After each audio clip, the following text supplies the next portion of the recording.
വൈകുന്നേരം തൊട്ട് എരിവുള്ള നാടൻ ഐറ്റംസിനോടായിരുന്നു എനിക്ക് ക്രേവിങ്സ്. ബിരിയാണി റൈസ് കൊണ്ട് എരിവുള്ള എന്തെങ്കിലും ഉണ്ടാക്കാൻ പറ്റുമെന്ന് കൂലങ്കഷമായ ഒരു യൂട്യൂബ് സെർച്ച് തന്നെ ഞാൻ നടത്തി നോക്കി. അവസാനം കിട്ടിയ റെസിപ്പി ഒരു തെലുഗു സ്റ്റൈൽ നാടൻ റെസിപ്പിയാണ്. വെള്ളുള്ളി കാരം റൈസ്. കാരം എന്ന് കേട്ടപ്പോൾ ഒന്ന് കൺഫ്യൂസ്ഡ് ആയില്ലേ? ഞാനും കൺഫ്യൂസ്ഡ് ആയി. പക്ഷെ പിന്നെയാണ് എനിക്ക് മനസ്സിലായത് അത് നമ്മൾ മുളക് പൊടിയാന്ന്. അത് തന്നെ മുളക് പൊടിയിട്ട ചോറ്.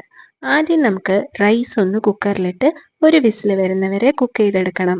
ചതച്ച വെളുത്തുള്ളിയിലേക്ക് മുളക് പൊടി, മഞ്ഞൾപ്പൊടി, മല്ലിപ്പൊടി, ഗരം മസാല, കുരുമുളക് പൊടിയും ഉപ്പും ഓയിലും ചേർത്ത് മിക്സ് ആക്കണം. വെളുത്തുള്ളിൻ്റെയും മുളക് പൊടിൻ്റെയും ടേസ്റ്റാണ് മുന്നിൽ നിൽക്കേണ്ടത്.